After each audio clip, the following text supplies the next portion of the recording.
Excuse me, जी। कहाँ जा रही हो तुम? मैं कहीं भी जाऊं, आपको उससे क्या मतलब? हाँ, तुम कहीं भी जाओ, मुझे उससे कोई मतलब नहीं है, लेकिन पहले बिल पे करो, उसके बाद कहीं भी जाओ। आप यहाँ न्यू आई हो क्या? हाँ, मैंने कल ही ज्वाइन किया है, उससे तुम्हें क्या मतलब है? बिल पे करो। मैं यहाँ कभी भी बिल पे नहीं करती हूँ, तो आज भी नहीं करूंगी। क्यों? मतलब तुम्हारा आज पहली बार नहीं है, तुम हमेशा कुछ ना कुछ खा के जाती हो और बिल पे नहीं करती। दिखने में तो तुम अच्छे खासे घर से लग रही हो, कपड़े भी तुमने अच्छे पहने हुए हैं, फिर ऐसी क्या मजबूरी है कि तुम यहाँ पे खा के जाती हो और तुम बिल पे नहीं करती? क्या तुम्हारे पास पैसे नहीं है? तुम्हारे मम्मी पापा कहाँ हैं? आप गलत समझ रहे हो, ऐसी कोई बात नहीं है। बेटा, मैं गलत नहीं समझ रही, मैं सही समझ रही हूँ। तुम मुझे अपनी मजबूरी बता सकती हो। देखो, बुरा टाइम तो किसी का भी आ सकता है ना। अच्छा, तुम्हारे पास पैसे नहीं है तो कोई बात नहीं, मैं तुम्हारा बिल पे कर दूंगी, लेकिन आगे से ना ध्यान रखना।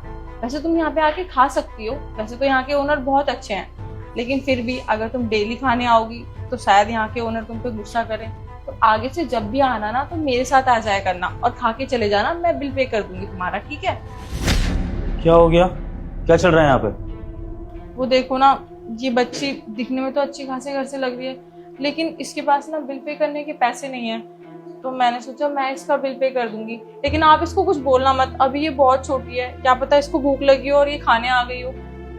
सताक्षी, तुम इससे बिल पे करने को कह रही हो और ये समझ रहे हो कि इसके पास पैसे नहीं है। सताक्षी, मैं तुम्हें बता दूं कि इस लड़की के पास इतना पैसा है कि पूरा रेस्टोरेंट खरीद सकती है। बिल पे करना तो बहुत छोटी बात है इसके लिए। क्या सर? तो ये बिल पे क्यों नहीं कर रही है? अब भला खुद के रेस्टोरेंट में कोई बिल क्यों पे करेगा? I mean, अगर रेस्टोरेंट उसके पापा का हो तो फिर इसको बिल पे करने की क्या जरूरत है? क्या सर, ये आपकी बेटी है? सर सॉरी, मुझे पता नहीं था कि ये आपकी बेटी है। बेटा, आप मुझे पहले बता देते ना, मैंने थोड़ा सा आपको डांट दिया बिल पे करने के लिए, मुझे पता नहीं था सर। पापा, ये दीदी ना बहुत अच्छी है, इन्होंने मुझे गरीब समझा और ये खुद के पैसे से मेरा बिल भी पे करने वाली थी और इन्होंने मेरे साथ बदतमीजी भी नहीं की। पापा, अगर इनकी जगह कोई और होता तो वो मुझे डांटता ना, गरीब समझकर मुझे यहाँ से बाहर भी निकाल देता। बिल्कुल बेटा, अगर दीदी इतनी अच्छी हैं तो फिर तो उनको जॉब से कभी नहीं निकालना चाहिए। वाह सताक्षी, आप इतने काइंड हार्टेड हो, ये तो मुझे पता ही नहीं था। अच्छा लगा जानकर कि आपके अंदर लोगों के लिए इतनी सिंपैथी है। और वैसे भी ये रेस्टोरेंट हमने लोगों का पेट भरने के लिए खोला है, सिर्फ पैसा कमाने के लिए नहीं। और इस रेस्टोरेंट में जो भी आए, मैं तो चाहता हूँ वो कभी भूखा ना जाए, चाहे वो गरीब हो चाहे वो अमीर हो। और अगर आप जैसा स्टाफ हमारे इस रेस्टोरेंट में काम करेगा तो आई होप कि हमें पैसे के साथ साथ गरीबों की दुआएं भी मिलेंगी। बहुत अच्छा लगा मुझे आपका बिहेवियर। मैं तो कहती हूँ आप इनकी सैलरी बढ़ा दो और इनको कभी भी जॉब से मत निकालना।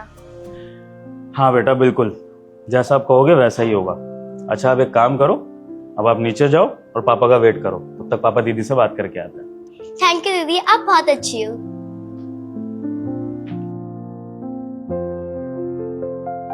सॉरी सर, मुझे गलतफहमी हो गई थी। अगर मुझे पता होता कि वो आपकी बेटी है तो मैं उसे ऐसा नहीं बोलती। बस सताक्षी, सॉरी वॉरी बोलने की जरूरत नहीं है। इनफैक्ट जो हुआ अच्छा हुआ। मुझे तो ये जानकर खुशी हो रही है कि मेरी बेटी के बहाने मुझे तुम्हारे एक्चुअल बिहेवियर के बारे में पता लग गया।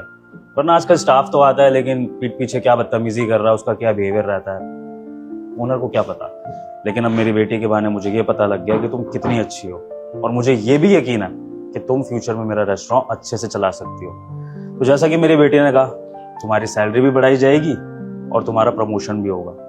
वैसे तो मैं आया हुआ एक दिन ही हुआ है, लेकिन अब काम से पहले मैंने अगर तुम्हारा अच्छा नेचर देख लिया है तो इसी के बेसिस पे तुम्हारा प्रमोशन होगा। थैंक यू सर, मैं अपना काम दिल लगा के करूंगी। ऐसे ही मन लगा के काम करो, ठीक है?